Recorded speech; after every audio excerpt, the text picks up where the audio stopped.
Bismillah. Ini langsung apa dibuka dulu? Langsung atau dibuka dulu? Langsung. Bismillah. Assalamualaikum warahmatullahi wabarakatuh.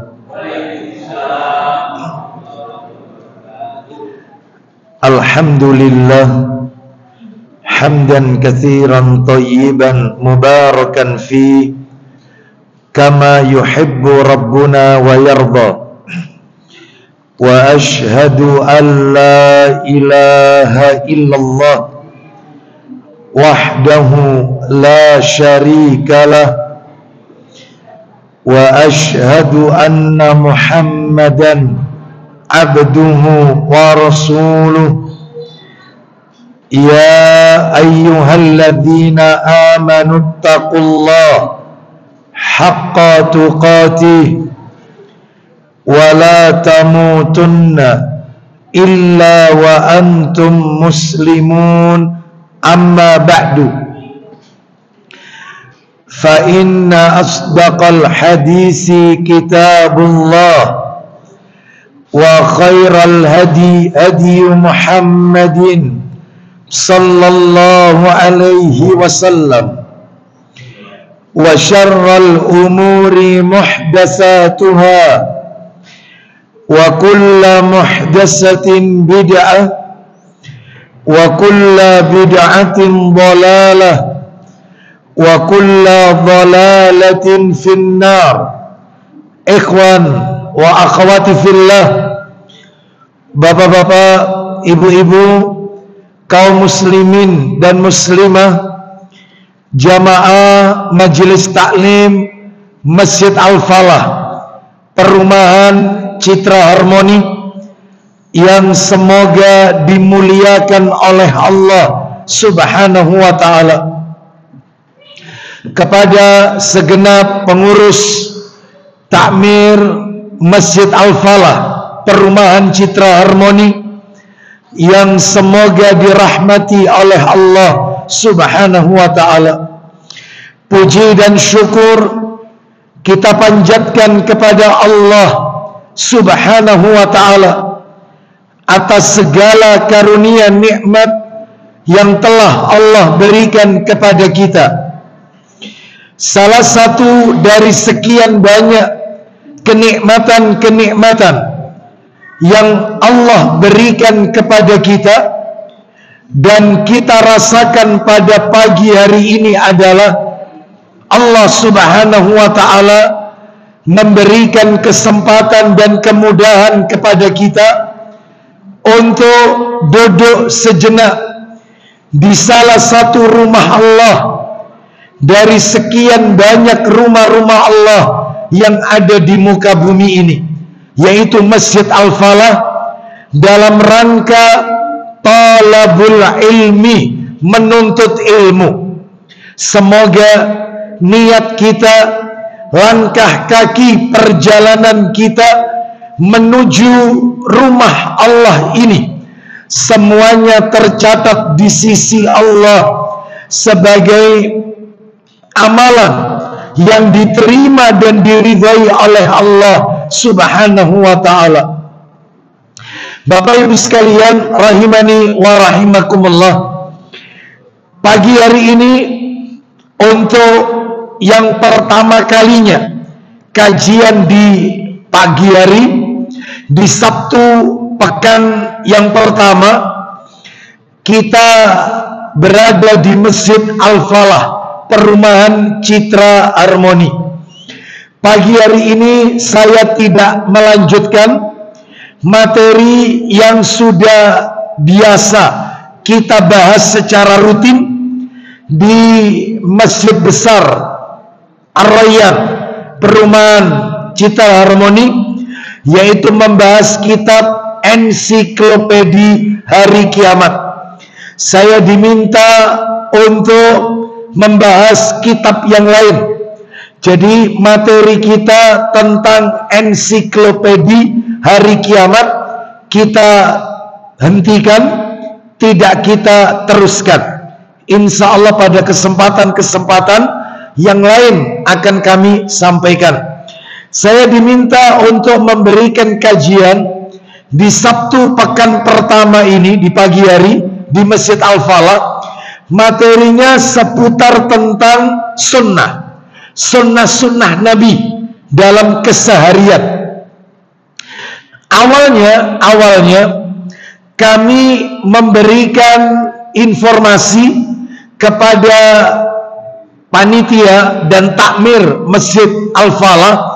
Materi yang kita bahas adalah kitab yang ditulis oleh Syekh Khalid Al-Husainan hafizahullah ta'ala.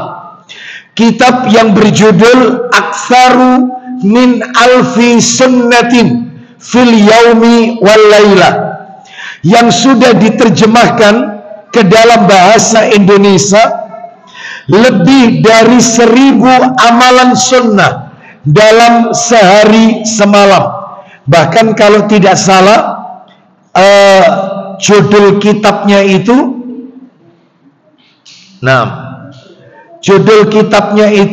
sudah di-share di beberapa media.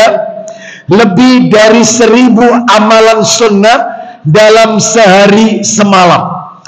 Mengingat banyaknya pertimbangan, salah satu pertimbangannya adalah materi tentang lebih dari 1000 amalan sunnah kami sampaikan di beberapa majelis taklim, bahkan dekat dengan kita. Di antaranya kami sampaikan materi tentang lebih dari 1000 amalan sunnah, lebih dari 1000 amalan sunnah sehari semalam, itu di perumahan Jade Sidoarjo. Nah itu kami sampaikan di Selasa pekan kedua.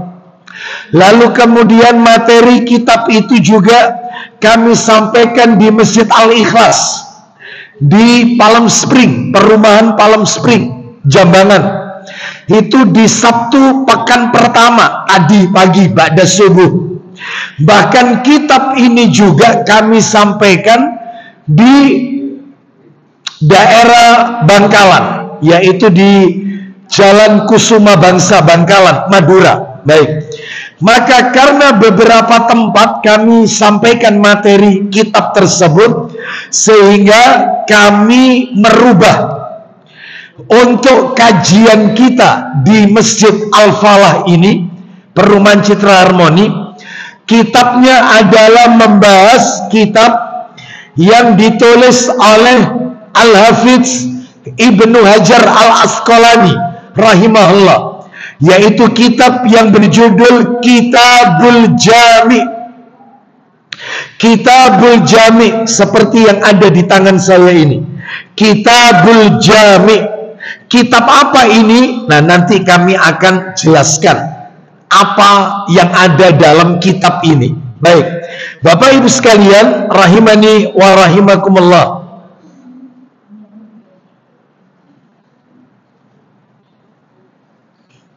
Baik, sehingga insya Allah mulai hari ini dan untuk berikutnya jika Allah takdirkan kita bertemu kembali, materinya merujuk kepada kitab ini, yaitu Kitabul Jami' yang ditulis oleh Ibnu Hajar Al-Asqalani rahimahullah. Baik Bapak Ibu sekalian, rahimani wa rahimakumullah. Hari ini kita masih belum masuk pada isi yang ada dalam buku ini. Kita masih berbicara muqaddimah dari buku ini. Muqaddimahnya dulu, kata pengantarnya dulu. Sebab istilah peribahasa, tak kenal maka tak sayang. Bagaimana kita bisa mencintai kitab yang akan kita bahas jika kita tidak mengenali isi daripada buku ini? Makanya hari ini kita lebih banyak berbicara muqaddimah, kata pengantar yang ada di dalam buku ini. Baik, Bapak Ibu sekalian, rahimani wa rahimakumullah. Yang ingin kami sampaikan dalam muqaddimah pagi hari ini ada dua. Yang pertama seputar Kitabul Jami'. Ini yang pertama. Yang kedua seputar adab dan akhlak. Baik, kita bahas dulu yang pertama, seputar isi daripada buku ini, Kitabul Jami', yang ditulis oleh Ibnu Hajar Al-Asqalani rahimahullah. Baik, Bapak Ibu sekalian, sebenarnya isi yang ada di buku ini, sumbernya itu ada di buku ini, sumbernya. Jadi asal muasalnya itu ada di kitab ini, Bulughul Maram.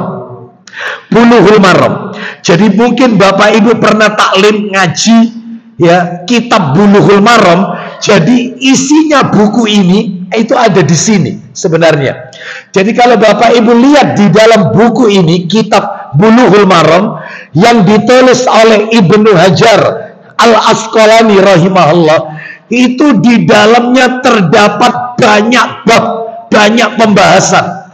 Kalau tidak salah di daftar isinya ada 16 pembahasan. Saya sebutkan satu persatu ya, 16 pembahasan yang ada di buku ini. 16 pembahasan. Ini 16 pembahasan. Apa saja? Yang pertama adalah kitab Toharoh. Yang kedua kitab sholat. Yang ketiga kitab jenazah. Yang keempat kitab zakat. Isinya buku ini yang ada di depan.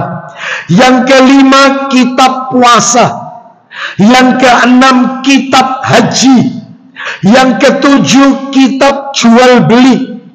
Yang kedelapan kitab nikah. Yang kesembilan kitab jinayat, hukum pidana, gitu ya. Yang ke-10 kitab hudud, hukuman-hukuman seperti cambuk, rajam dan seterusnya, semua masalah hukuman. Lalu kemudian yang ke-11 kitab jihad. Yang ke-12 kitab seputar makanan. Yang ke-13 kitab sumpah dan nazar. Yang ke-14 kitab peradilan, masalah peradilan. Yang ke-15 kitab memerdekakan budak. Lah yang terakhir yang ke-16 judulnya Kitabul Jami'. Nah ini di sini. Jadi ternyata isinya buku ini yang kita bahas nanti rutin setiap Sabtu pertama di Masjid Al-Falah, sumbernya dari buku ini, Bulughul Maram. Bisa difahami sampai di sini ya. Itu di pembahasan nomor 16. Loh, isinya tentang apa Ustadz? Yang ini, Kitabul Jami'. Ternyata isinya adalah tentang masalah-masalah seputar adab, seputar etika, seputar akhlak. Lah ini ada di sini. Ya, makanya nanti ke depannya jika kita ditakdirkan bertemu di Sabtu pertama di Masjid Al-Falah Citra Harmoni, materinya seputar masalah-masalah adab dan akhlak keseharian, karena itu yang diminta oleh takmir Masjid Al-Falah. Jadi tentang sunnah-sunnah Nabi. Jadi saya nggak bahas masalah kitab yang 1000 amalan sunnah itu, karena itu sudah kita bahas di beberapa tempat supaya jamaah nggak bosan. Kita ganti kitab, yaitu, dan saya belum pernah nyampaikan di masjid manapun kitab ini, belum pernah.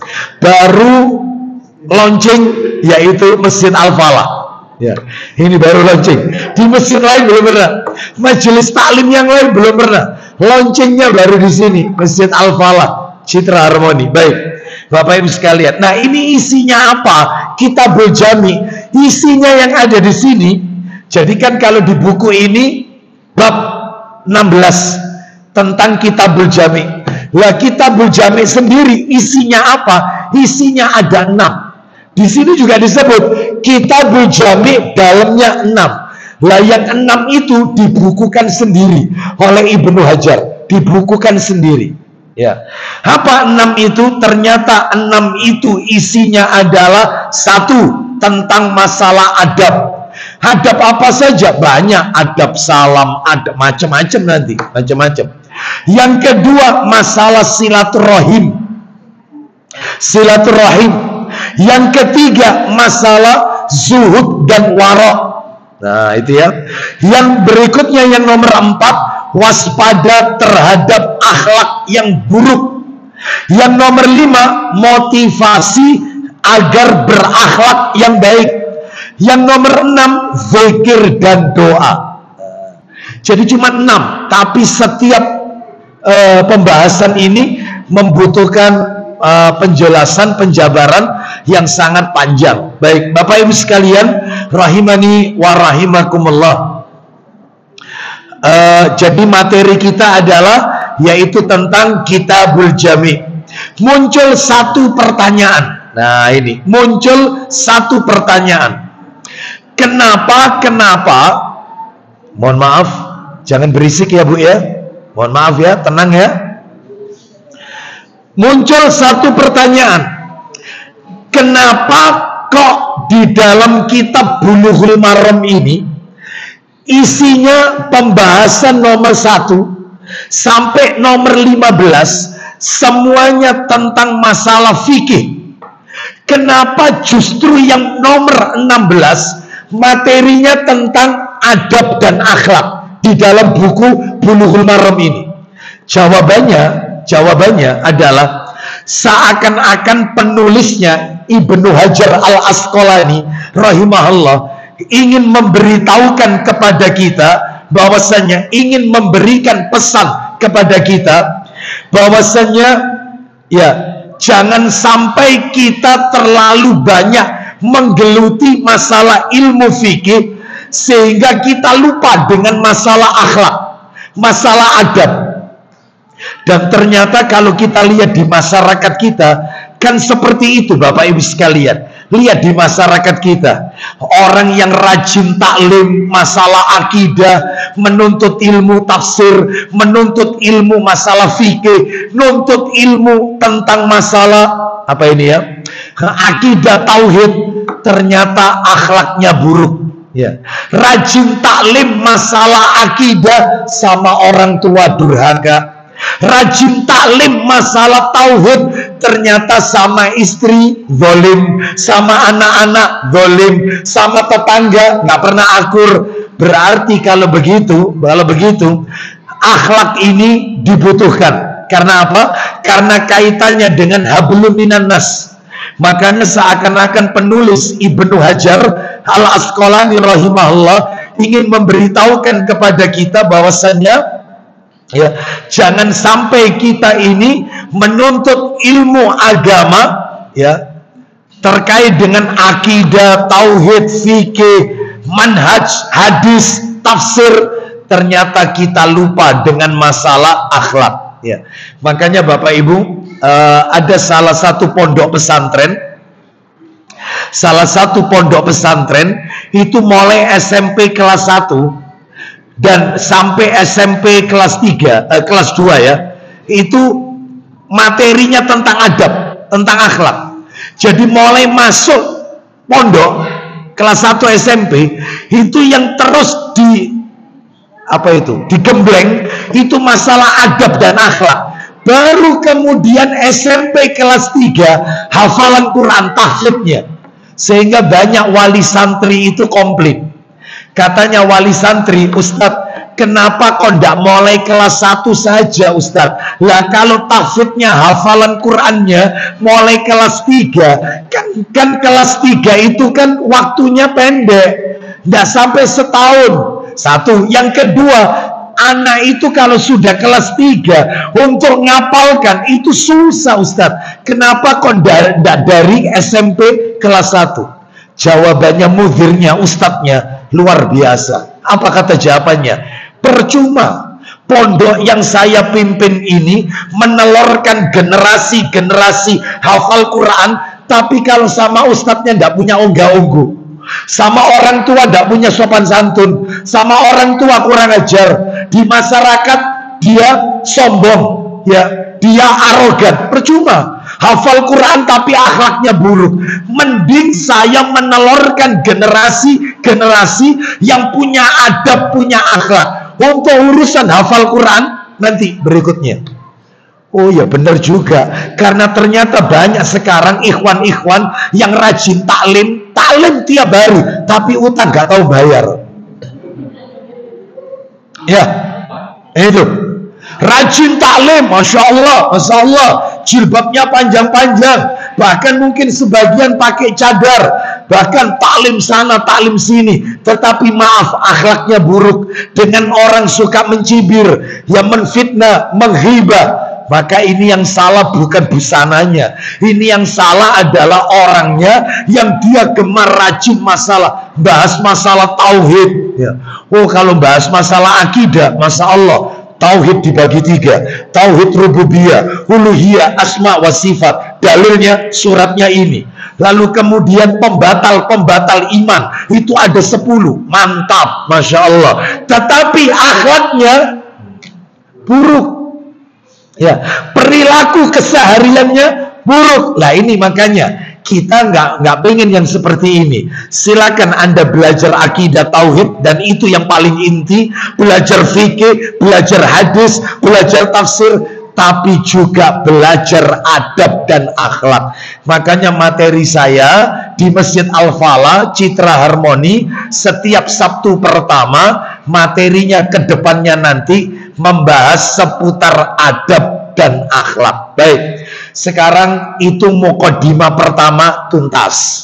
Sekarang kita masuk muqaddimah yang kedua. Lah ini yang agak panjang. Apa itu yang kedua?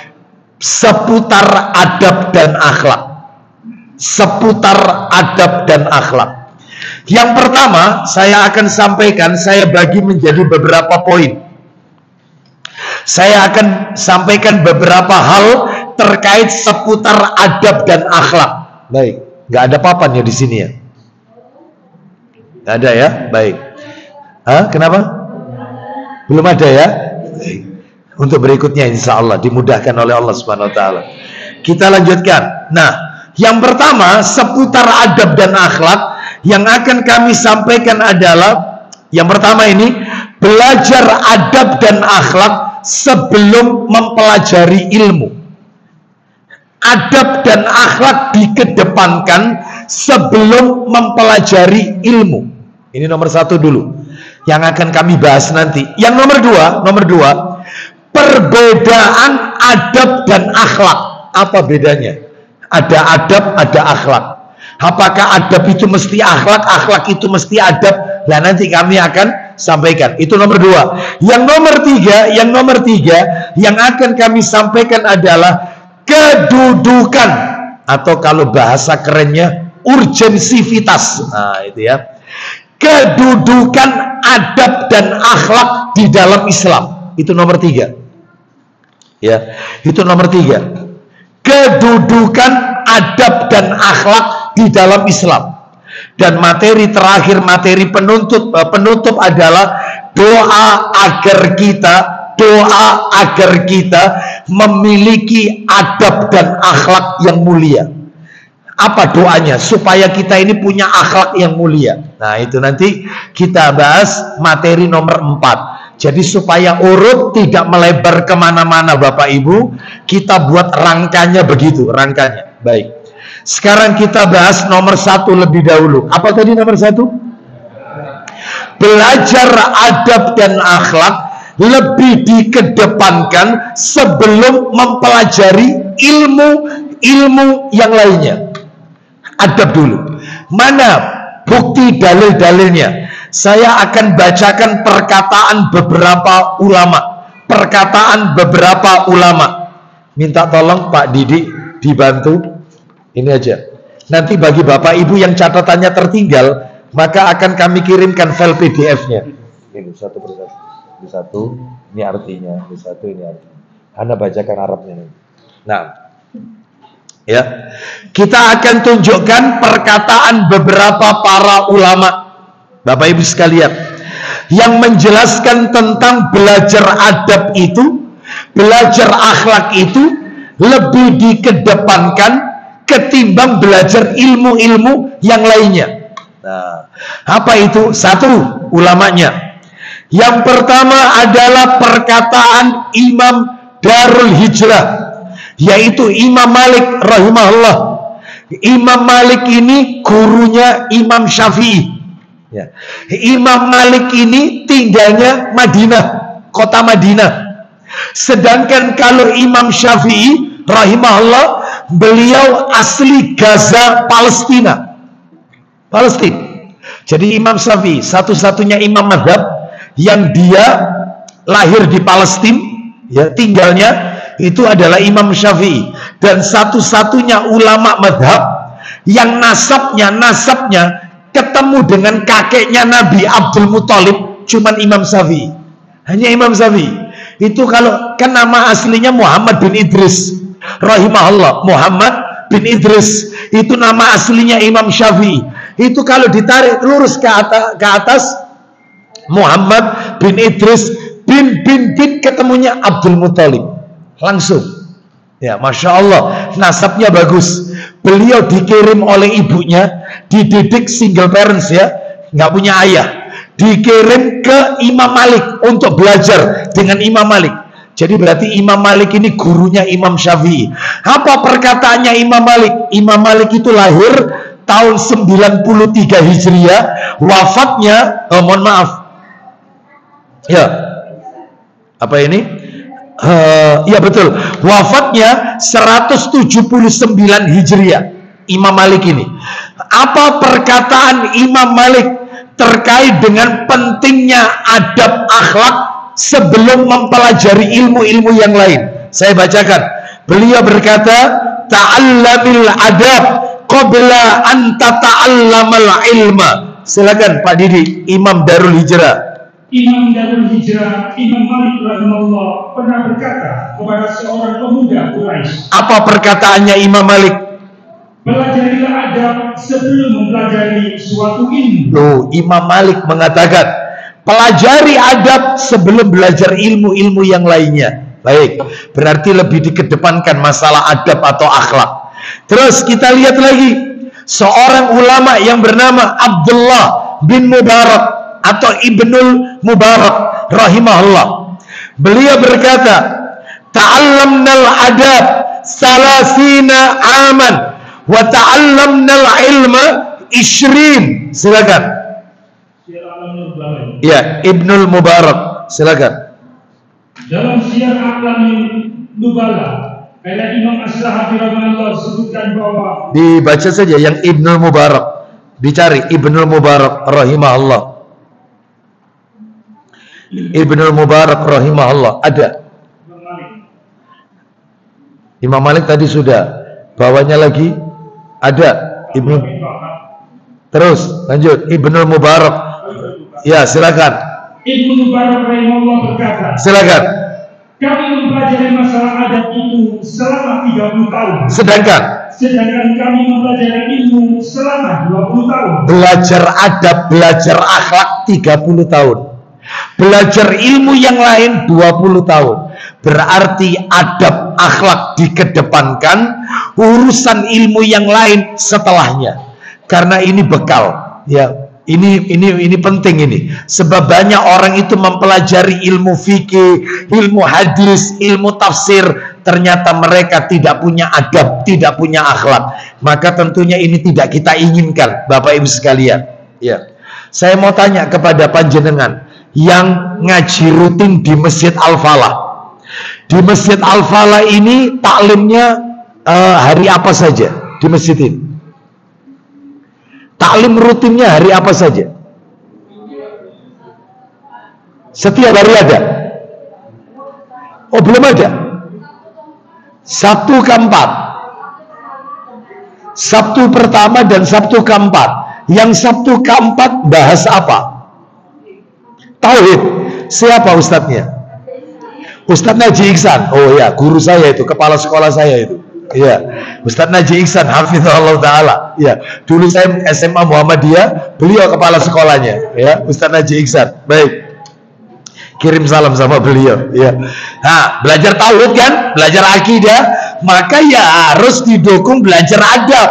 Ya, jangan sampai tauhidnya mantap, akidahnya lurus, ternyata akhlaknya, adabnya, mohon maaf, dia tidak memiliki adab atau akhlak. Naudzubillah. Baik, ini penting. Lalu kita lanjutkan perkataan ulama yang lain. Coba dicari, Pak Didi, Imam Abu Hanifah rahimahullah.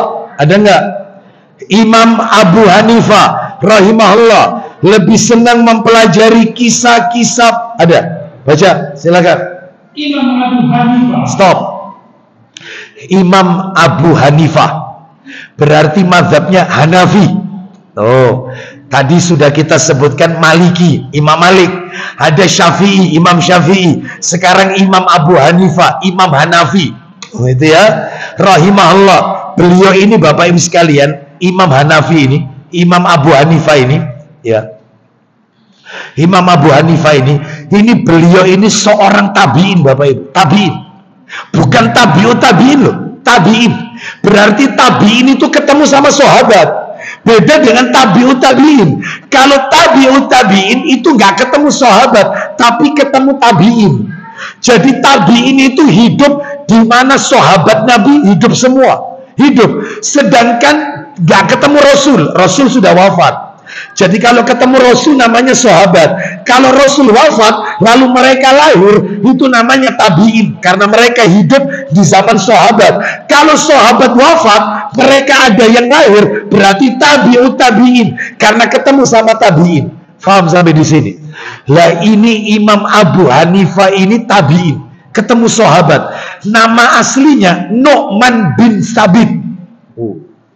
Jadi kalau belajar ini sumbernya langsung sahabat ini, nggak pakai perantara yang lain. Ya, Imam Abu Hanifah, Imam Hanafi, ya mazhab Hanafi. Nah, beliau ini lahir tahun 80 Hijriah, wafatnya 150 Hijriah. Jadi usianya 70 tahun beliau wafat. Lahir 80 Hijriah, wafatnya 150 Hijriah. Imam Abu Hanifah. Kita dengarkan perkataan beliau. Ulang lagi, Imam Abu Hanifah rahimahullah lebih senang mempelajari kisah-kisah para ulama dibanding menguasai bab fikih. Lebih senang menguasai, mempelajari kisah-kisahnya para ulama daripada belajar fikih. Kenapa? Lanjut. Karena dari situ beliau banyak mempelajari adab atau akhlak. Loh, terus itulah yang kurang dari kita saat ini. Terus apa kata Imam Abu Hanifah? Imam Abu Hanifah rahimahullah berkata, al-hikayatu anil ulama'i wa mujalasatihim ahabbu ilayya min kathirin min al-fiqhi li'annaha adabul qawmi wa akhlaquhum. Silakan.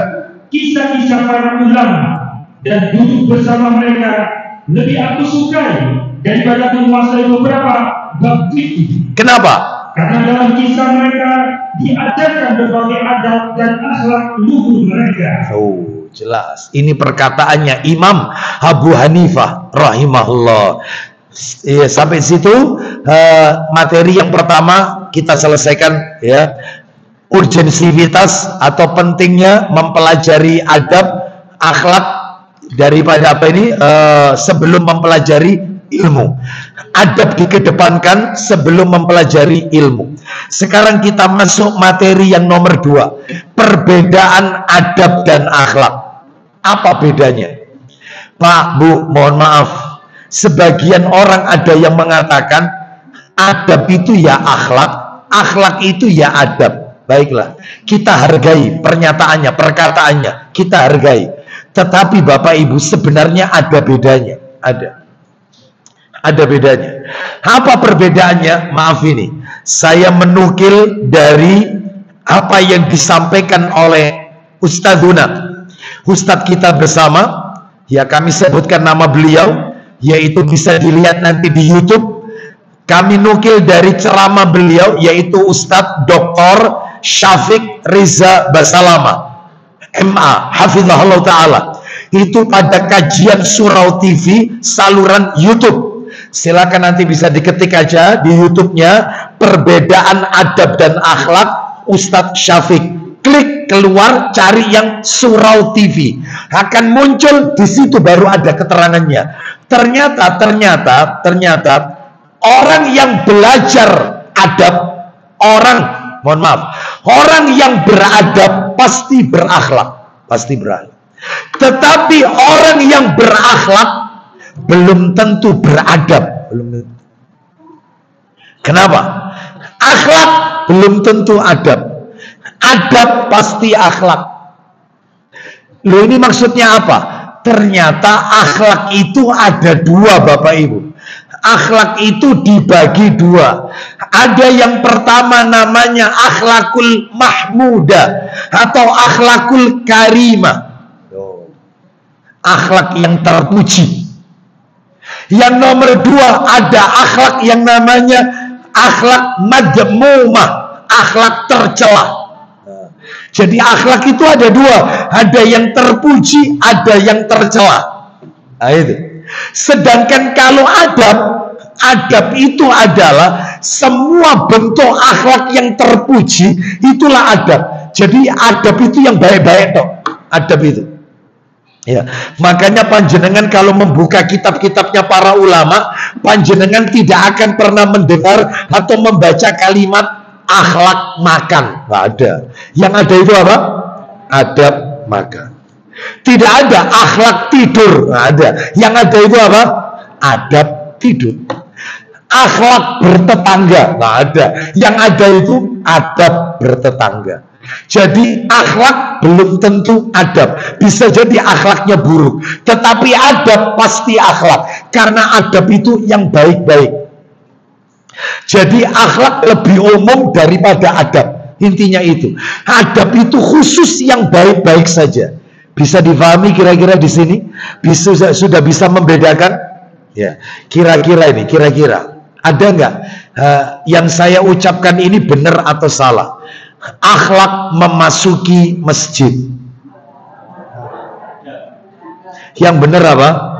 Adab memasuki masjid. Baik. Jadi adab itu yang baik-baik, akhlak yang baik-baik. Baik. Sampai di sini insya Allah Bapak Ibu bisa paham perbedaan adab dengan akhlak. Sekarang kita akan masuk materi yang nomor 3. Materi yang nomor 3, kitabnya sudah ada di sana ya. Minta tolong nanti dibacakan atau mungkin langsung difotokopinya juga nggak apa-apa. Kita akan masuk pada materi ketiga, kedudukan adab atau akhlak di dalam Islam. Pentingnya belajar adab atau akhlak di dalam Islam. Urgensivitas adab atau akhlak. Intinya itu. Saya akan bacakan beberapa hadis Nabi Sallallahu Alaihi Wasallam terkait dengan adab atau akhlak. Pentingnya belajar adab atau akhlak.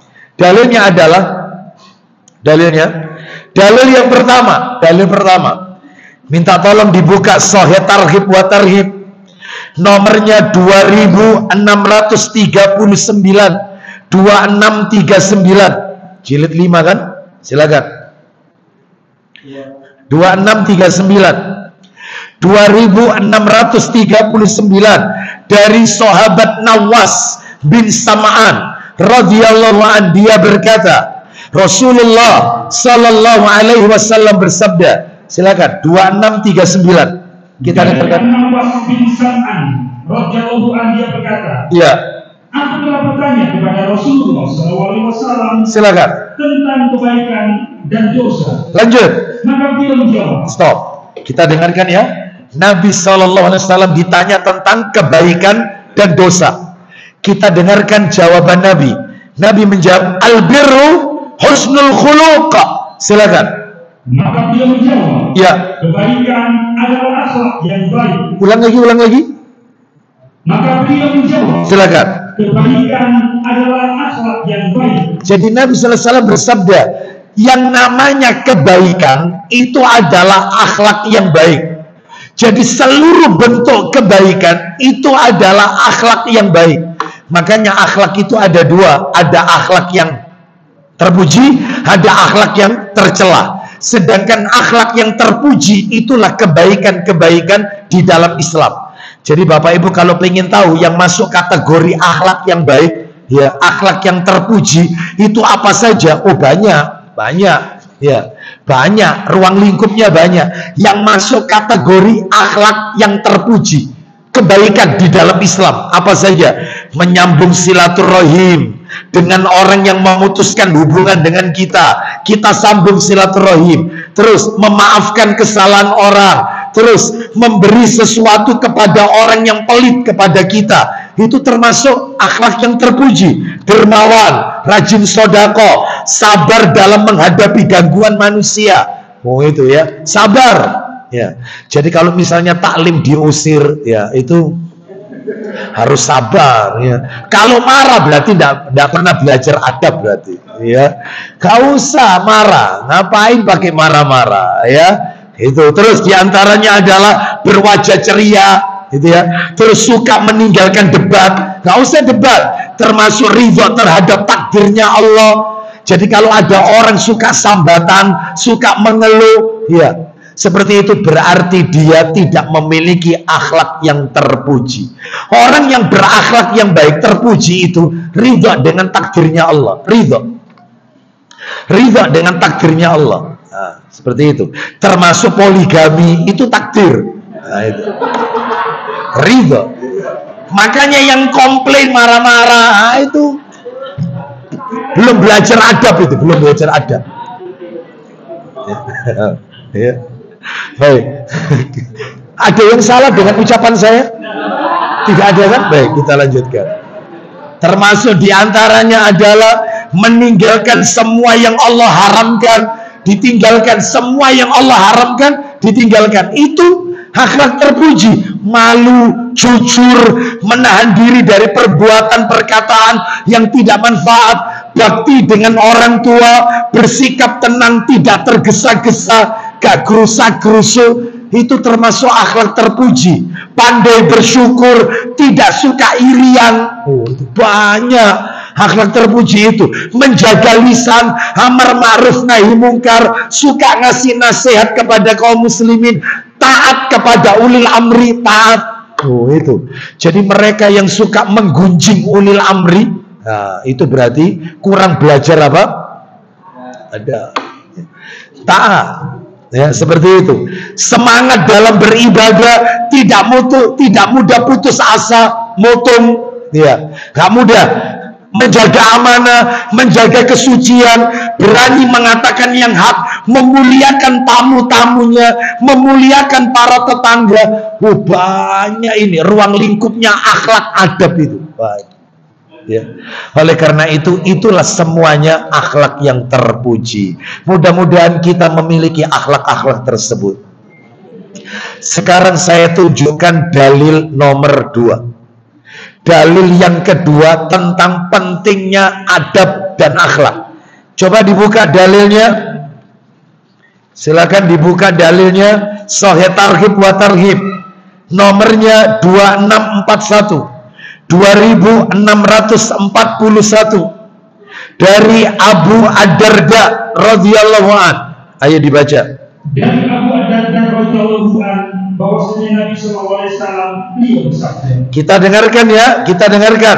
Apa isi sabdanya? Ma syai'un asqalu fil mizani al-mu'mini yaumal qiyamah min khuluqin hasanin. Silakan. Tidak ada sesuatu pun yang lebih berat dalam timbangan amal seorang mukmin di hari kiamat. Ulang lagi Pak Didi.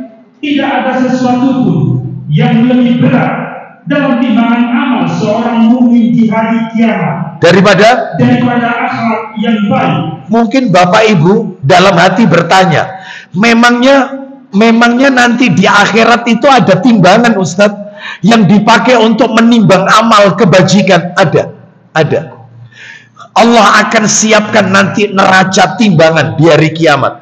Sekalipun ini fiktif, ya, sekalipun ini adalah sebagian orang mengatakan itu fiktif, tetapi kita sebagai orang beriman wajib mengimani bahwasanya nanti benar-benar akan ada neraca. Sekalipun sebagian kelompok kaum muslimin, terutama orang-orang jil, jaringan Islam liberal, mereka mengatakan ini adalah fiktif, tidak sesuai dengan logika, bertolak belakang dengan rasio akal, maka kita wajib mengimani sami'na wa ata'na.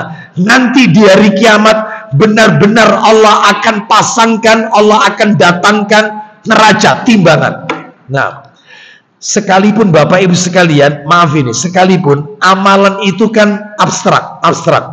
nggak ada berat jenisnya. Amal soleh, sholat, zakat itu kan nggak ada berat jenisnya. Tetapi jangan meragukan kemampuan Allah untuk menimbang amal kebajikan itu. Jangan meragukan kemampuan Allah. Jadi imani saja, sami'na wa ata'na, jangan ditolak. Ya, karena nanti di akhirat Allah akan datangkan betul-betul neraca timbangan. Memangnya ada ayatnya Ustadz, dalil yang mengatakan itu ada. Nanti akan saya tunjukkan dalilnya dalam Al-Quran. Kita tuntaskan dulu aja di sini. Ulang lagi, mundur Pak Didi. Tidak ada sesuatu pun, tidak ada sesuatu pun yang lebih berat dalam timbangan amal seorang mukmin di hari kiamat daripada akhlak yang baik. Jadi orang punya budi pekerti yang baik itu bisa memperberat timbangan amal kita. Wa innallaha yubaghadul fahisha al-badhi. Silakan. Dan sesungguhnya Allah membenci orang yang berbuat dan berkata keji. Baik, Bapak Ibu sekalian rahimani wa rahimakumullah. Maka orang yang memiliki akhlakul karimah, akhlak yang mahmudah, yang terpuji, itu bisa memperberat timbangan amal kebajikan kita. Mana dalilnya kalau di akhirat itu akan ada neraca? Dalilnya Quran surat nomor 21 Al-Anbiya, surat 21-nya dibantu, Al-Anbiya ayatnya 47. Surat nomor 21 Al-Anbiya ayatnya 47. Kita dengarkan Allah Ta'ala berfirman, Al-Anbiya ayat 47.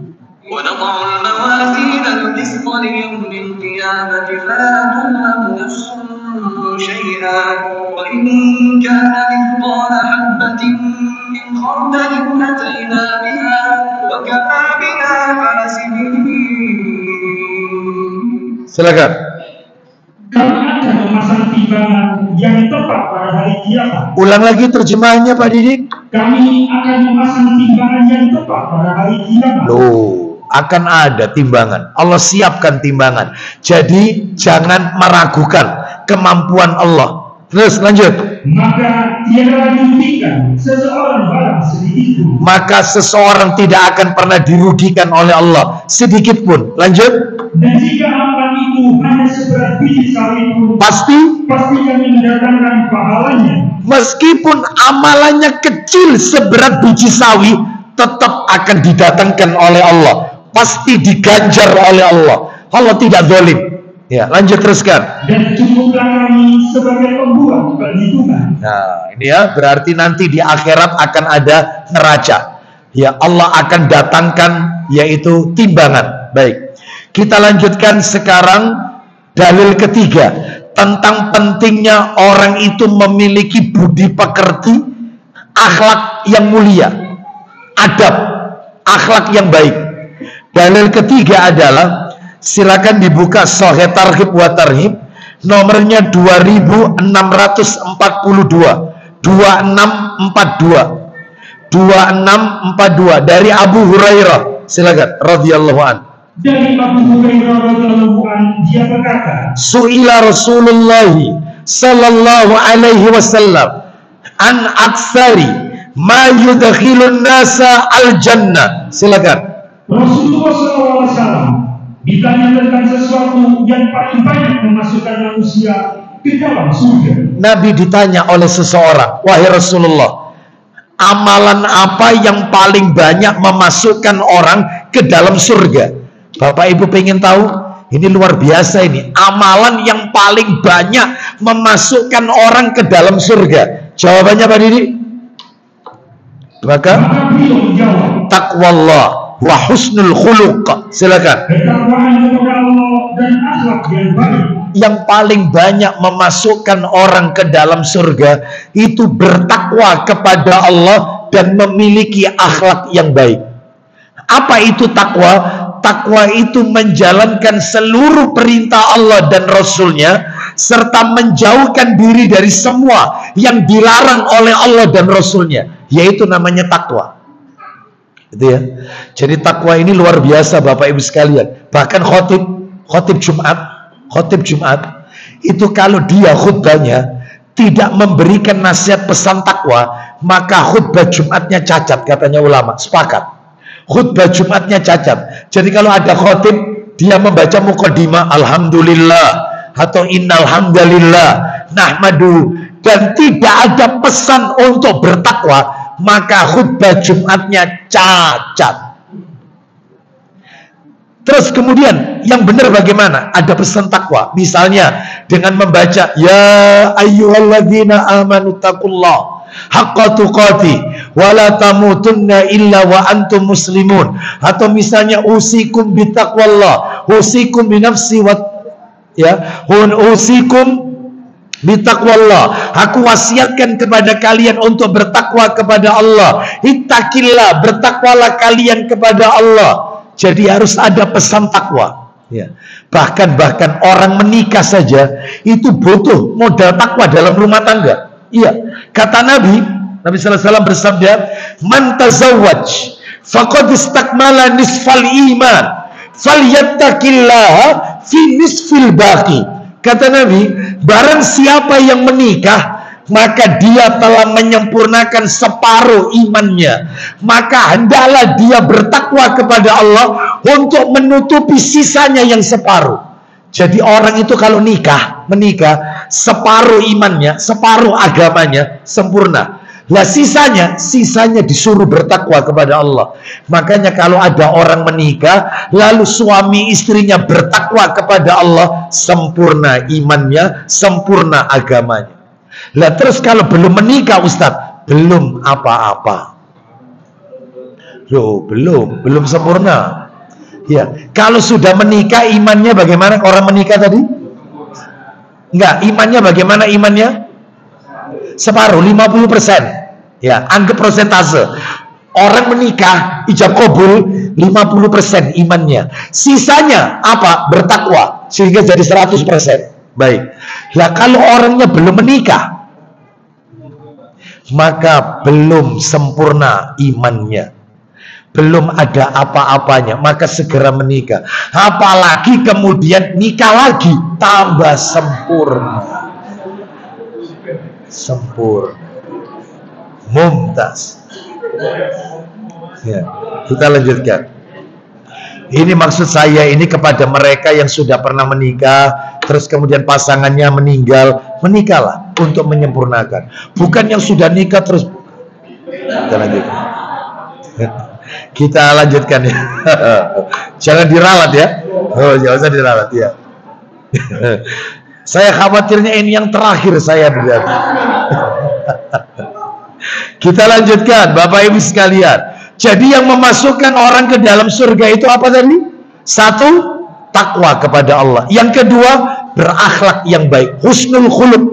Terus lanjut, Nabi ditanya, wasu'ila an katsiri ma yudkhilun nasa an-nar. Silakan. Beliau pun ditanya tentang sesuatu yang paling banyak memasukkan manusia ke dalam neraka. Apa yang paling banyak memasukkan orang ke neraka? Ternyata ada dua. Ada dua perbuatan yang paling banyak memasukkan orang ke dalam neraka. Yang pertama kata Nabi, al-famu. Yang kedua, wal-farju. Silakan. Maka beliau pun menjawab, satu, mulut. Nomor dua, dan kemaluan. Mulut yang paling banyak memasukkan orang ke neraka. Tidak bisa menjaga lisan, dusta, membicarakan aib orang, berkata kasar, berkata kotor, tidak jaga lisan. Nah, itu ya, hati-hati. Lisannya suka menyakiti hati orang, makanya paling banyak memasukkan orang ke dalam neraka. Yang nomor dua, farju, yaitu al-farju, kemaluan. Maksudnya kemaluan, melakukan perbuatan zina, ya, dan segala macam bentuknya, entah itu onani, entah itu semua bentuk yang arahnya ke zina, semua bentuk yang arahnya ke sana. Itulah yang paling banyak memasukkan orang ke dalam neraka. Waliyadzubillah. Mudah-mudahan Allah Subhanahu wa taala menjadikan kita orang-orang yang memiliki akhlakul karimah. Sekarang dalil nomor 4. Dalil nomor 4. Silakan minta tolong dibuka Sahih Targhib wa Tarhib, satu nomor setelahnya 2643. 2643. Baca dari Aisyah radhiyallahu anhuma. Silakan. Dari Aisyah radhiyallahu anha dia berkata, Silakan. aku telah mendengar Rasulullah SAW bersabda, Innal mu'mina la yudriku bihusni khuluqihi darajata as-saimi al-qaimi. Silakan. sesungguhnya seorang mukmin dapat mencapai derajat orang yang sering berpuasa dan sholat dengan akhlak yang baik. Duh. Ya. Ulang lagi Pak Diri, ulang lagi. Sesungguhnya Seorang mukmin dapat mencapai derajat orang yang sering berpuasa dan sholat dengan akhlak yang baik. Nah, jadi orang yang memiliki budi pekerti yang baik, akhlakul karimah, itu disamakan oleh Nabi seperti orang yang tiap hari puasa, tiap hari sholat tahajud.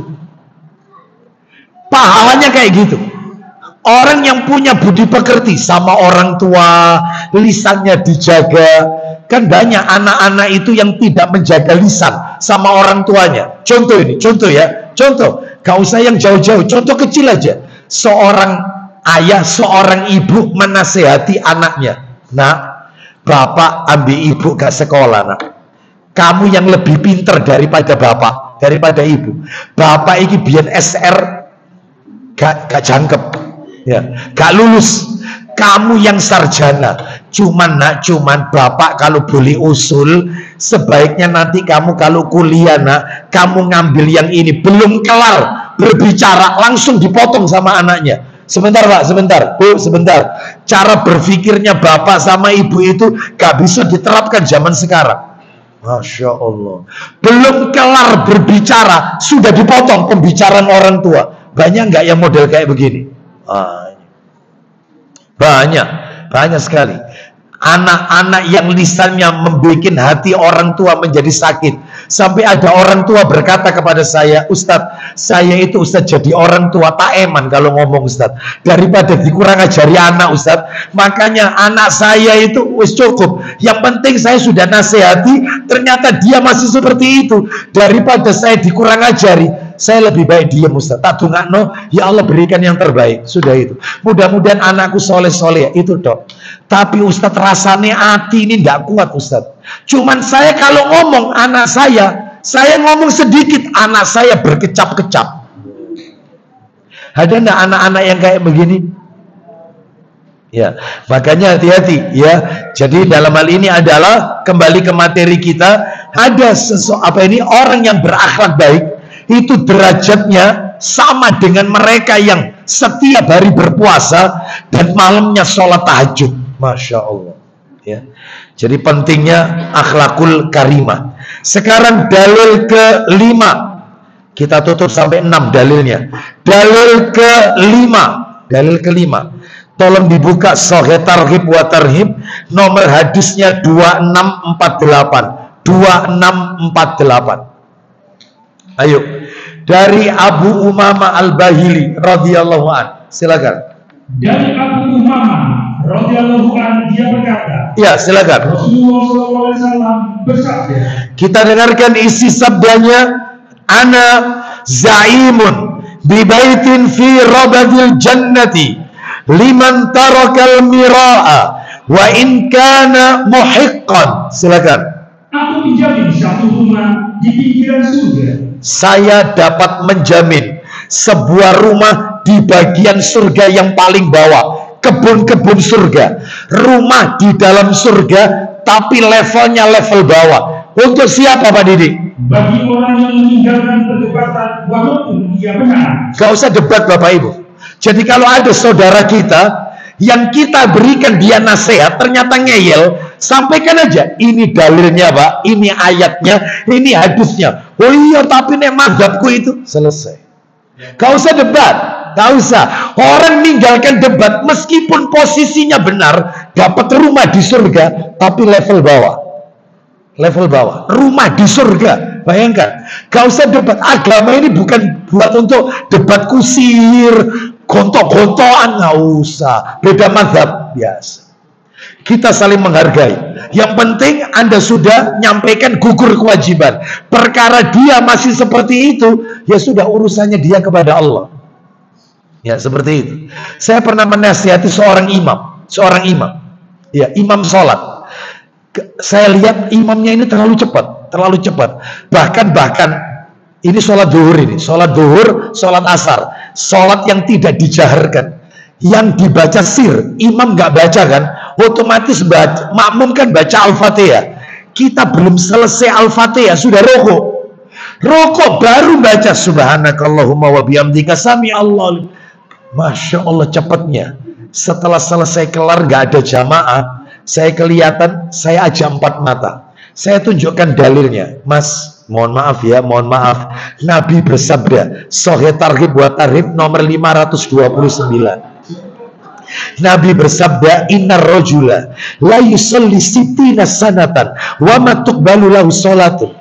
Kata Nabi, ada orang itu sholat 60 tahun sholat, satu pun tidak diterima oleh Allah Subhanahu wa taala.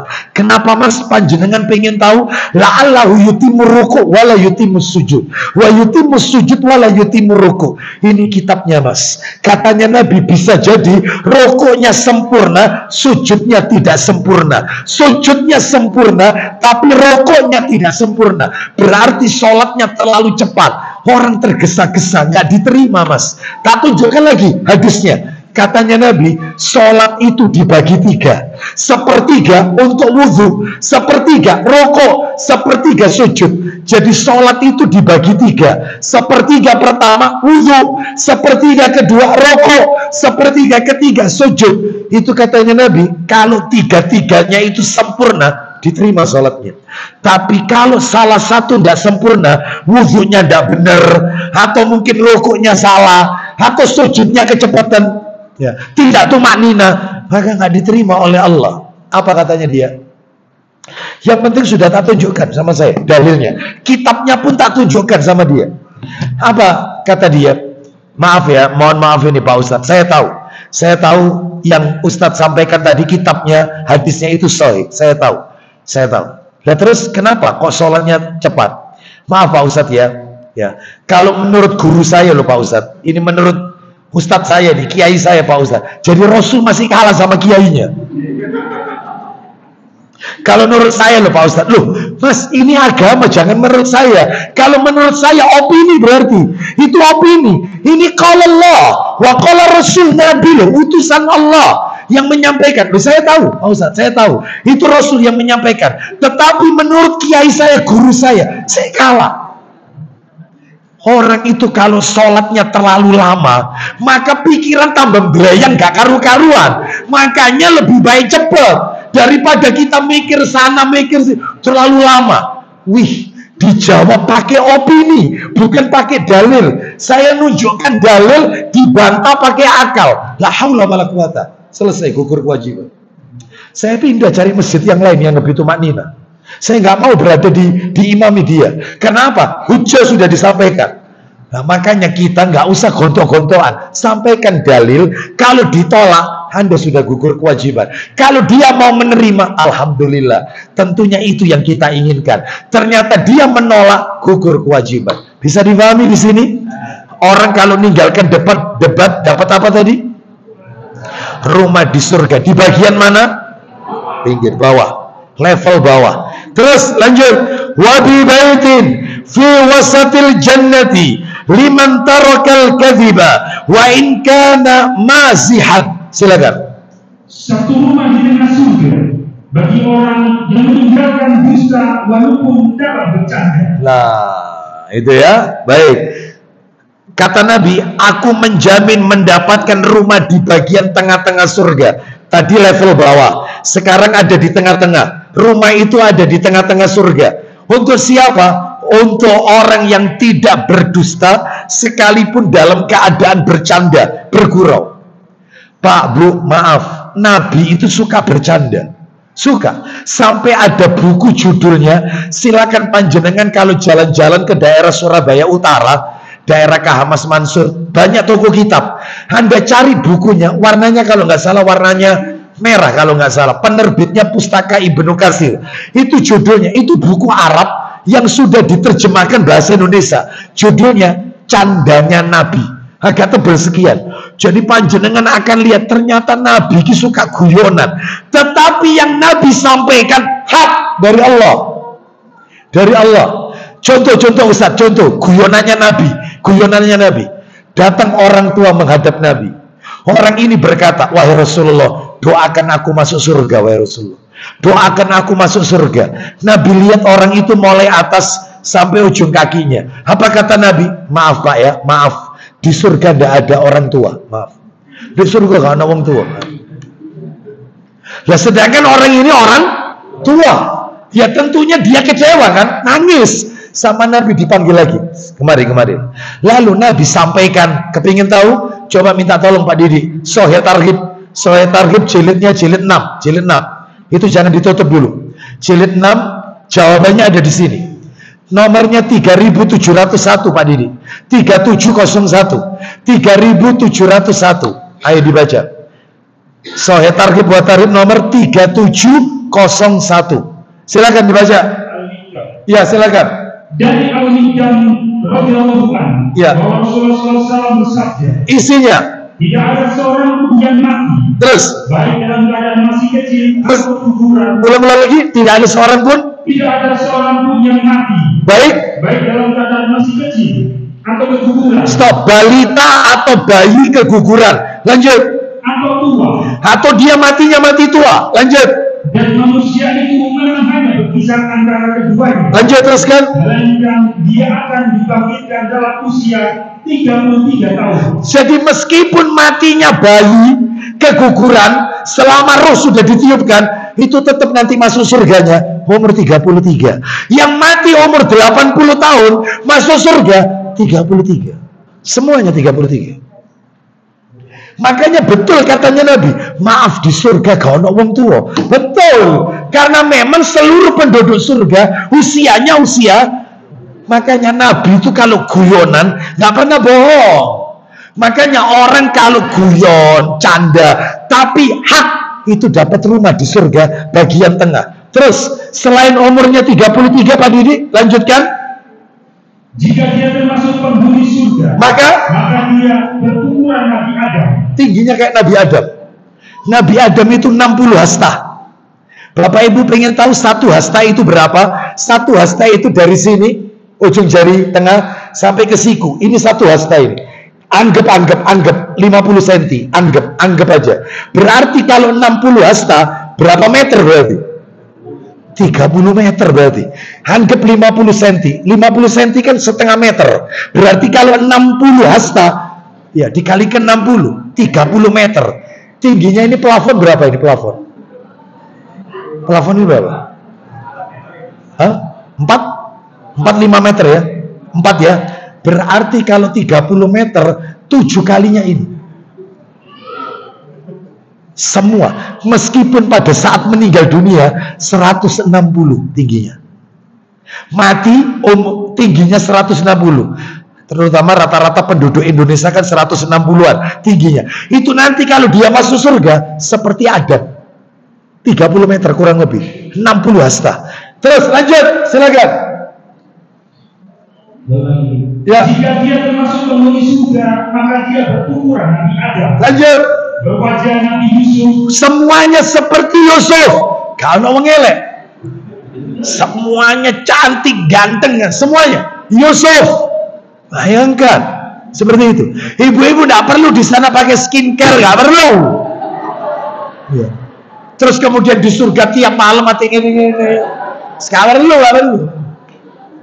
Sudah cantik sudah, semuanya cantik. Bapak-bapak juga begitu. Iya. Terus lanjut. Kemudian berarti Nabi Ayub. Bayangkan, tinggi Adam, wajah Yusuf, hati Ayub. Ayub ini Nabi Ayub sabar. Jadi nggak ada istilah cemburu itu di surga, nggak ada. Terus metutut 1 meter gitu ya. Ya, nggak ada. Di surga itu semuanya hatinya lapang. Ya, seperti itu. Suami ke bidadari itu nggak ada. Terus ibu-ibu angkol, nggak ada. Terus piring gelas dipecahi, nggak ada. Semuanya hatinya Ayub, sabar, ridho. Jadi di surga itu semua penyakit-penyakit dunia, terutama hal-hal yang keluar di fisik kita, seperti ingus, kita di dunia kan ingusan, wanita mengeluarkan darah haid, seperti itu. Nanti di surga nggak ada. Semuanya lewat keringat, dan keringat itu kata Nabi, yaitu baunya seperti bau kasturi. Masya Allah, itu surga. Mudah-mudahan kita semua termasuk penghuni surga. Ya, seperti itu. Saya yakin ibu-ibu dalam hati bertanya, lah terus Ustadz, nanti ketemu sama suami kita Ustadz. Ya tergantung, kalau di dunia cerai nggak ketemu. Karena cerai itu, perceraian itu memutuskan dunia sama akhirat. Tapi kalau suaminya meninggal, pisahnya bukan pisah cerai, pisah meninggal, dan suaminya termasuk penghuni surga. Ketemu. Lah nanti pas ketemu Ustaz, ternyata saya nggak mau, saya milih yang lain, misalnya saya milih Abu Aslam misalnya.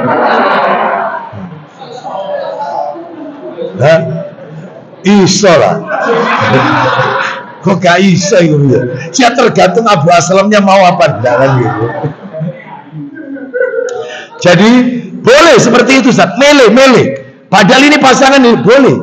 Disebutkan itu dalam ayat Al-Quran. Allah itu mengabulkan semua yang terbesit dalam hati. Bahkan ada penduduk surga melewati surga, dia lewat di dalam surga, ternyata di ranting pohon itu ada seekor burung. Ternyata dalam hati, belum lisan loh ini, hati menginginkan, alangkah nikmatnya kalau daging burung ini bisa aku makan. Itu langsung jatuh dan langsung siap saji. Itu baru dalam hati ini, baru dalam hati, langsung siap saji.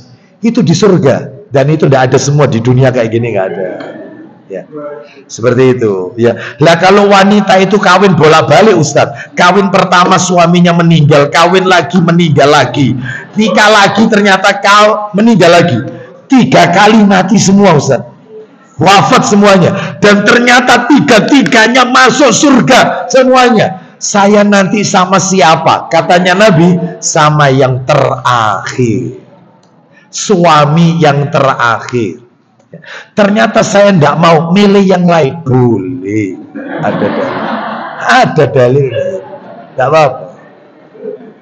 Ya, kita lanjutkan. Nah terus kalau laki-laki, wah istimewa kalau laki-laki, ya istimewa. Laki-laki ini begitu dia penghuni surga, perhatikan, ini kata-kata laki-laki kepada lelaki, ya.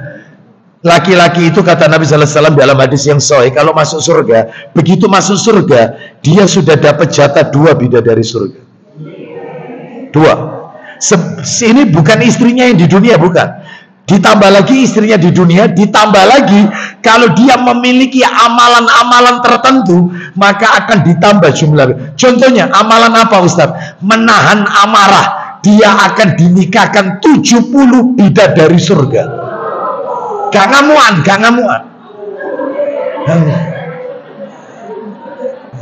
Itu ya.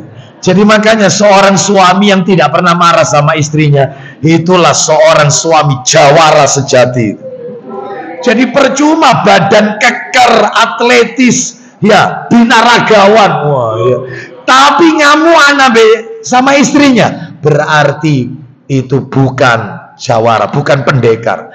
Tapi kalau ada orang laki-laki kurus, kena angin miring ke kanan ke sana, saking kurusnya ini, tapi sabar sama istrinya, sabar, itulah pendekar sejati, jawara yang sesungguhnya, ya.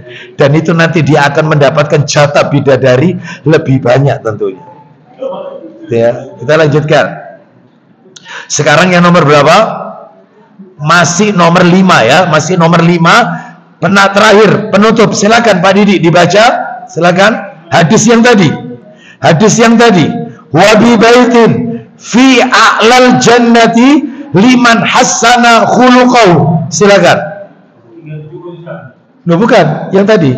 Saya target nomor 2548. Silakan. Oh 2648. 2648. Ayo dan aku menjamin satu rumah di surga bagian atas. Orang yang membaguskan akhlaknya.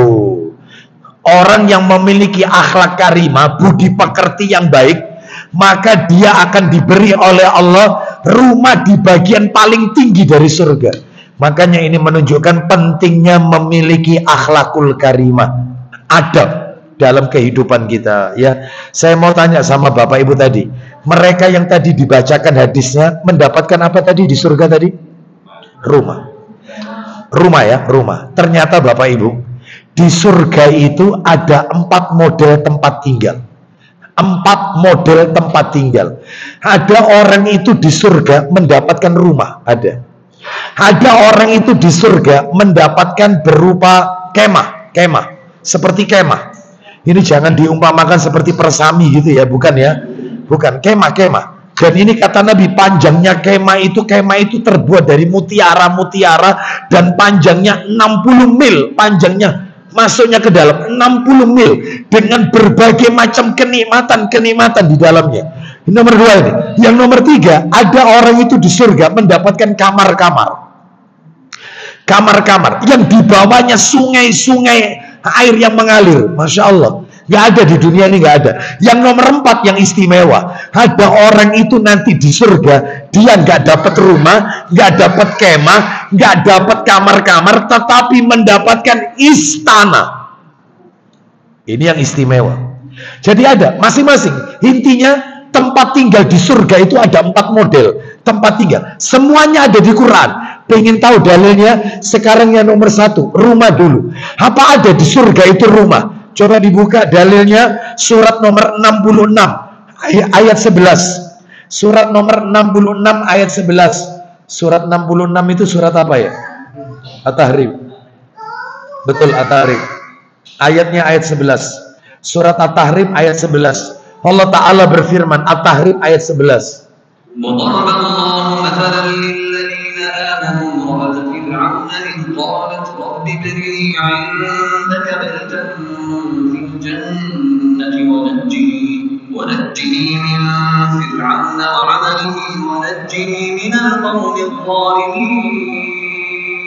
Ya, saya mau tanya, bahasa Arabnya rumah itu apa?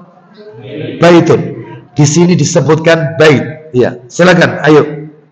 Dan Allah membuat istri Fir'aun perumpamaan bagi orang-orang yang beriman. Baik, istri Fir'aun berarti Asia, bukan Aisyah, Asia. Bapaknya bernama Muzahim, Asia binti Muzahim, istri Fir'aun.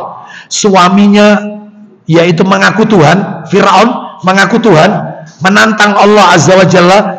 Istrinya wanita soleha, namanya Asia.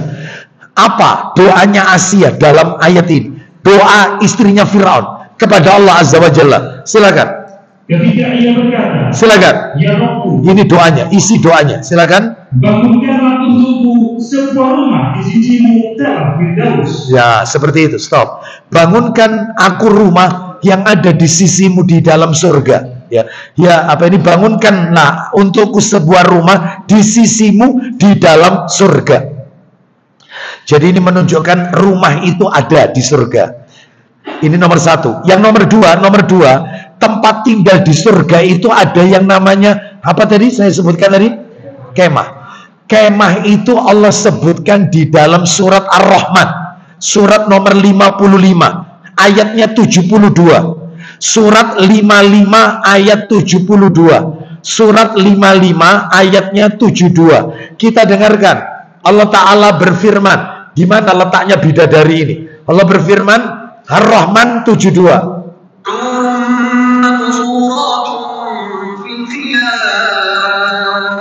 Ya, jadi kemah itu bahasa Arabnya adalah khiyamun. Khiyamun itu artinya kemah. Silakan Mbak Dili. Bidadari-bidadari yang jelita, putih bersih, dibikin dalam rumah. Loh, bukan. Dalam kemah. Khiyamun, kemah, bukan rumah. Rumah baitun, ya.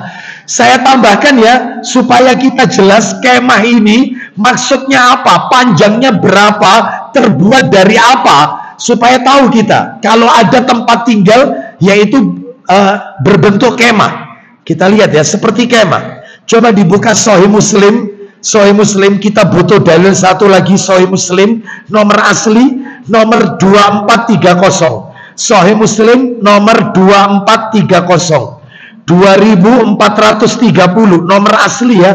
Sahih Muslim 2430. Baca Pak Diri, silakan. Ayo. Dari Abdullah bin Ja'far. Ya, ada Abdullah bin Ja'far berkata, saya pernah mendengar Ali bin Abi Thalib maksudnya. Silakan. Dari Abdullah bin Ja'far radhiyallahu anhu berkata, saya pernah mendengar Ali ketika di Kufa berkata, saya pernah mendengar Rasulullah SAW bersabda, Isinya sesungguhnya wanita yang paling baik pada masa lalu adalah Maryam. Iya, betul. Iya. 2430 ya. Iya, sebentar.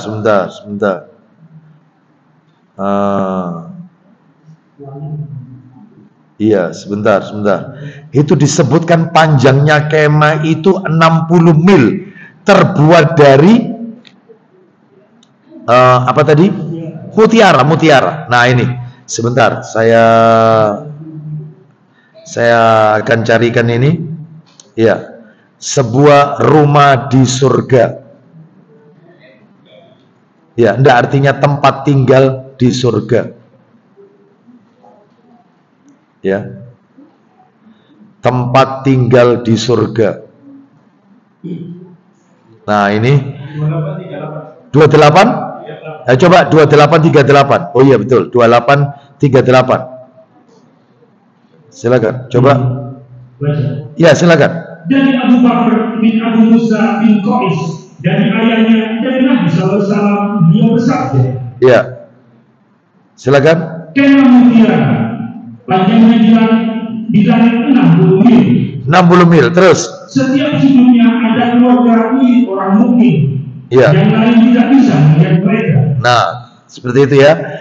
Itu kalau dibaca yang atasnya 5071. 5071. Nah, di situ akan ada di situ. Iya, silakan langsung. Rasulullah SAW bersabda, dari Abu Bakar bin Abdullah bin Qais dari ayahnya, Rasulullah SAW bersabda, sesungguhnya di surga ada tenda dari mutiara berlubang. Ada tenda atau kemah berlubang, terus lebarnya 60 mil, terus setiap sudutnya ada keluarga. Mereka tidak melihat yang lain, orang mukmin mengelilingi mereka. Nah, seperti itu ya. Jadi ini banyak sekali riwayat yang menjelaskan ini. Sekarang tempat tinggal yang nomor 3. Nomor 1 rumah, nomor 2 kemah atau tenda. Yang nomor 3 adalah kamar-kamar. Bahasa Arabnya kamar ghuraf, ghurfa, ghuraf. Ya, dalilnya di mana? Surat 39 Az-Zumar ayat 20. Kita dengarkan Quran surat 39. Surat 39 itu surat Az-Zumar. Ayatnya ayat 20. Kita dengarkan, apa betul nanti di surga itu ada kamar-kamar yang di bawahnya sungai-sungai yang mengalir. Kita dengarkan, Allah berfirman,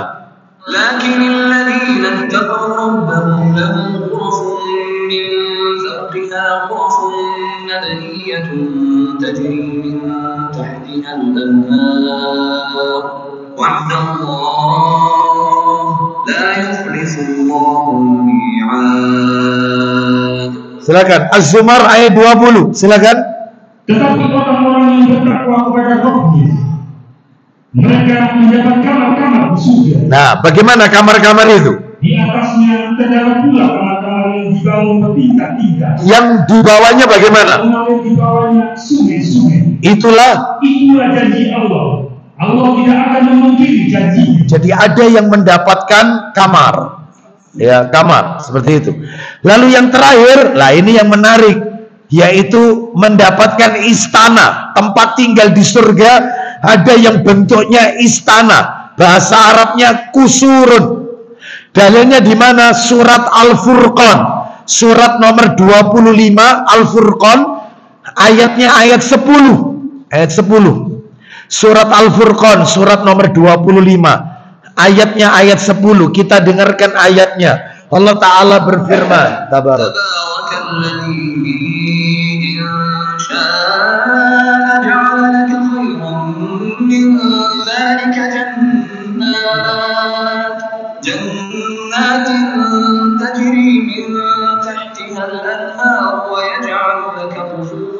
Nah itu kusura.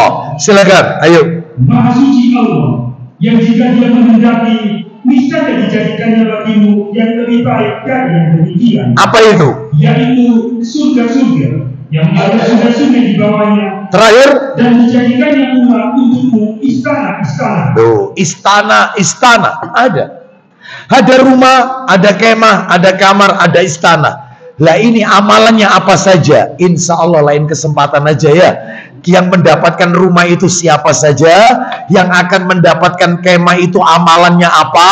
Yang mendapatkan kamar-kamar itu amalannya apa? Termasuk yang mendapatkan istana, amalannya apa? Saya kasih bocoran satu aja. Saya kasih bocoran satu.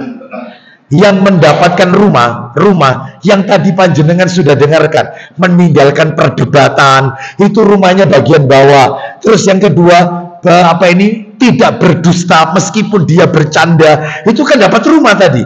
Terus yang terakhir, berakhlak yang mulia, rumah paling tinggi di bagian surga, itu dapat rumah semua. Nah kalau yang lain, saya kasih satu terakhir, istana. Pasti panjenengan pengen tahu siapa yang bakal dapat istana. Amalannya itu loh mudah. Apa amalannya? Disebutkan dalam hadis yang sahih, kata Nabi, siapa yang membaca surat Al-Ikhlas 10 kali, maka dia mendapatkan istana di surga. Al-Ikhlas, Qul huwallahu ahad, surat favorit kita ini. Ya, surat favorit ini. Ya, 10 kali. Tetapi maaf, bukan hanya sekadar hafal atau membaca, memahami makna yang terkandung di dalamnya. Kenapa kok disebut Qul huwallahu ahad? Ya, katakanlah Allah itu ahad. Ya, kenapa kok tidak Qul huwallahu wahid? Wahid kan satu. Kenapa harus pakai ahad? Nah itu harus paham. Terus apa yang dimaksud lam yalid walam yulad? Itu konsekuensinya apa? Itu makanya harus paham betul tentang surat itu. Ya, jadi baru mendapatkan istana di surga. Ya harus belajar tafsir berarti. Tafsir surat Al-Ikhlas. Nah, ya, wallahu a'lam bishawab. Baik Bapak Ibu, saya tutup terakhir nomor 6, dalil ke-6 terakhir. Betul kan? Ya, masih kedudukan. Betul ya? Kan ada 4 materi toh? Yang pertama kan makna. Kok makna? Apa ini? Nomor 1 apa tadi yang kita bahas? Belajar adab lebih didulukan daripada ilmu yang lain. Yang nomor 2 tentang perbedaan adab dan akhlak. Nomor 3, nah, urgensivitas kedudukan adab akhlak di dalam Islam. Nah ini dalil terakhir untuk yang materi nomor 3, yaitu dalilnya Sahih Targhib wa Tarhib nomor 2660, 2660. Ayo, 2660. Silakan. Baca dari Abu Hurairah, silakan. Dari Abu Hurairah radhiyallahu anhu berkata, iya, Rasulullah SAW telah bersabda. Kita dengarkan, akmalul mu'minina imanan ahsanuhum khuluqan wa khiyarukum li ahlihi. Silakan. Orang mukmin yang paling sempurna imannya adalah yang bagaimana? Yang paling bagus akhlaknya. Orang mukmin yang paling sempurna imannya, yang paling bagus budi pekertinya. Lanjut. Dan sebaik-baiknya kalian adalah yang paling baik kepada keluarganya. Nah, seperti itu, terutama bapak-bapak ini. Jadi Bu, mohon maaf. Ya mohon maaf ini, kalau kepingin mengetahui suami itu suami yang baik, maka tanya kepada istrinya. Kalau istrinya mengatakan suamiku orang soleh, suamiku orang yang baik akhlaknya, kata-katanya selalu menyejukkan hati istrinya, lah itu betul-betul suami yang soleh. Jadi mohon maaf ini bapak-bapak, saya minta maaf ini. Jadi panjenengan kalau ingin mengurus surat kelakuan baik SKCK, gak perlu ke Polda, gak usah. Tanya sama istri. SK? Apa itu kepanjangannya? Oh, surat keterangan. Nah, ini bagus ini ya, ini ada taman. Surat keterangan catatan istri. Kalau istrinya mengatakan dia orang baik, selesai baik. Jadi nggak perlu kita ke Polda ngurus surat kelakuan baik SKCK, nggak perlu. Tanya sama istrinya. Kalau istrinya berkata, Masya Allah, sebab banyak suami di luar sana, kalau sama teman-temannya, kalau nerima telepon, Assalamualaikum, ya apa kabar rek? Ya receh. Itu. Tapi begitu istrinya yang telepon, Iya lapo iya lapo. Iya. Assalamualaikum warahmatullahi. Masya Allah. Kasar. Nah terus yang benar gimana? Yang benar kalau sama teman-temannya, begitu temannya telepon, Assalamualaikum, waalaikumsalam, gimana kabar? Ya. Tapi kalau istrinya yang telepon, ya Habibi, jannati, surgaku, jannati. Ya Allah, kau telepon hatiku adem. Dari tadi panas, kau telepon hatiku langsung adem. Bisa kira-kira bapak-bapak kayak gitu? Hah? Ini tidak. Balik telepon, Mas tekondi Mas, wis nyampe ta Mas. Itu selalu. Kok nilai apa sih balik telepon ini kan? Tapi insya Allah di sini kan tidak ada yang kayak gitu kan? Nggak ada yang ngaku maksudnya ya. Ya Allah. Iya. Jangan. Ya ini harinya ibu-ibu ini ya. Ini dalam hatinya ibu. Teruskan Ustaz, teruskan. Mumpung datang ya. Itu namanya berakhlakul karimah. Ya katanya belajar adab ya. Seperti itu. Wallahu a'lam wa bishawab. Terus terakhir materi yang nomor berapa? Tinggal sisa 1. 4 kan? Terus diringkesi. Yang keempat. Belum masih ada. Apa tadi? Doa agar kita memiliki akhlak yang baik. Doanya Bapak Ibu sekalian, doanya ya saya berikan satu saja doanya saya berikan satu aja, mudah-mudahan mewakili. Ayo tirukan saya semua, atau ditulis dulu dalilnya. Dalilnya adalah Sahih Targhib wa Tarhib nomor 2657. Ditulis dulu, lalu kita baca sama-sama doanya. Dihafalkan doa ini ya, dihafalkan supaya kita diberi oleh Allah akhlak yang baik, budi pekerti yang baik, akhlakul karimah. 2657.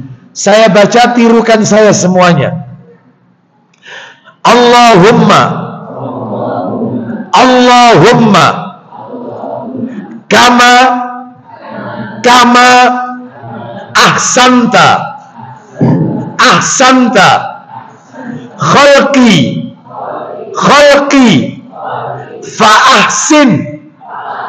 fa ahsin khuluqi. Kita ulang agak panjang, tirukan saya. Allahumma kama ahsanta khalqi.